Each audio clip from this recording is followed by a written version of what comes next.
लेकिन इन तीनों के अंदर बहुत बड़ा अंतर है।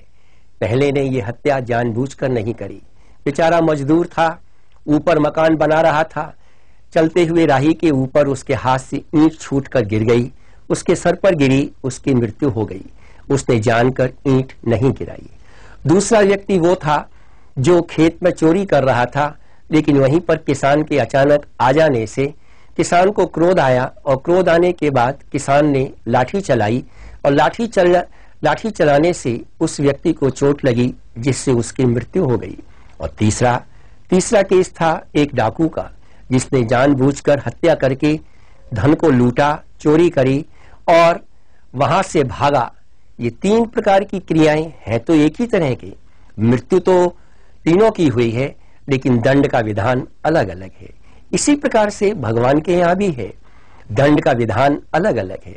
अगर कोई बच्चा गलती करता है तो उसको दंड का विधान और प्रकार का है। कोई जानकार व्यक्ति यदि गलती करता है तो उसको दंड और प्रकार का है।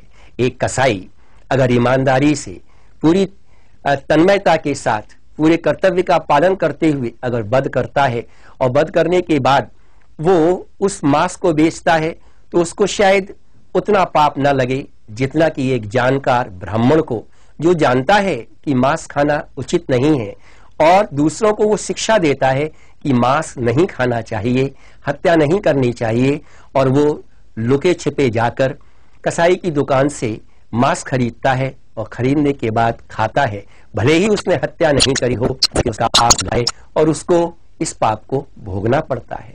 ये एक ऐसे नियम है जिनसे कि मनुष्य बंधा हुआ है। स्वयं भगवान भी अपने आप इस नियम से बंधा हुआ है, उसने अपने आप को इससे अलग नहीं किया। जब भगवान स्वयं इस नियम से बंधा हुआ है तब हम और आप हैं क्या चीज?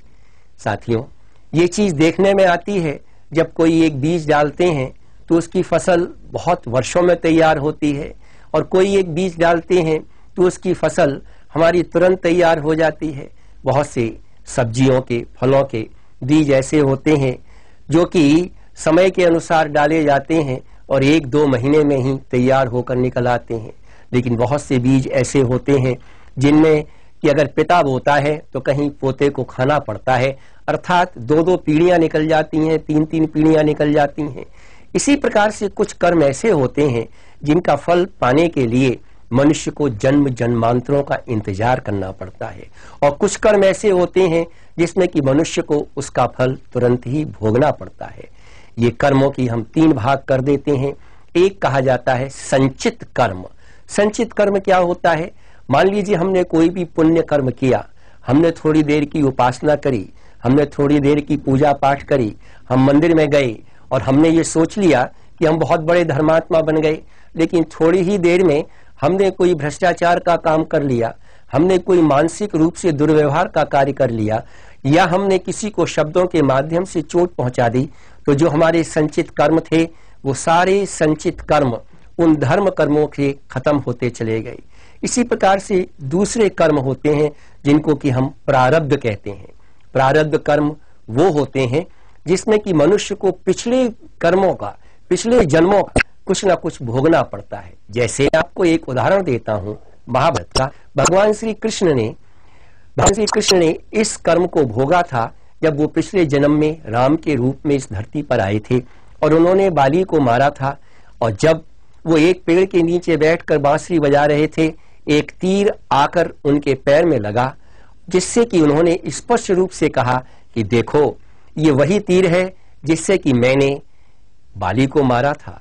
इसी प्रकार से महाभारत के अंदर जब अभिमन्यु की मृत्यु हुई थी तब सुभद्रा को आश्वासन देने के लिए और उनको सहानुभूति प्रकट करने के लिए भगवान श्री कृष्ण पहुंचे थे। तब सुभद्रा ने एक शब्द कहा था, बड़े बनते हो भगवान अपने आप को, तुमसे अपने भांजे तक की जान नहीं बचाई गई। तब भगवान श्री कृष्ण ने एक शब्द में उत्तर दिया था, उन्होंने कहा था, सुभद्रे तुम नहीं जानती, ये कर्मफल मनुष्य के साथ जन्म जन्मांतरों तक चलता है। मैं भी इसी कर्मफल से बंधा हुआ हूं। स्वयं दशरथ भी अपने आप को कर्मफल से मुक्त नहीं करा सके थे।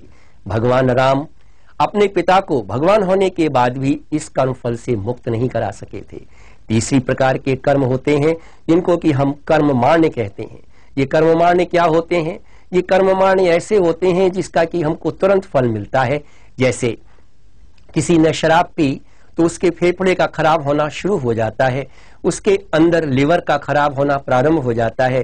किसी ने विष पी लिया तो विष पीने के बाद उसकी मृत्यु अवश्यंभावी हो जाती है। किसी ने हाथ में कोई चोट लगा ली तो उसका दर्द अवश्य ही उसको महसूस होगा। इस प्रकार के कर्म होते हैं जिसमें कि हमको तुरंत फल मिलता है। इस प्रकार से ये कर्म ऐसे हैं जिनसे कि मनुष्य अपने आप को वंचित नहीं कर सकता। ये कर्मों की गति ऐसी है जिसको कि हमारे मन का अंदर का गुप्त चित्र बराबर बनाए रखता है। इसके बारे में मिशन के सूत्र संचालक पंडित श्री राम शर्मा आचार्य जी ने एक स्थान पर बहुत सुंदर शब्दों में लिखा है कि भगवान न कभी किसी को कष्ट देता है, न किसी को दुख देता है, न किसी को सुख देता है।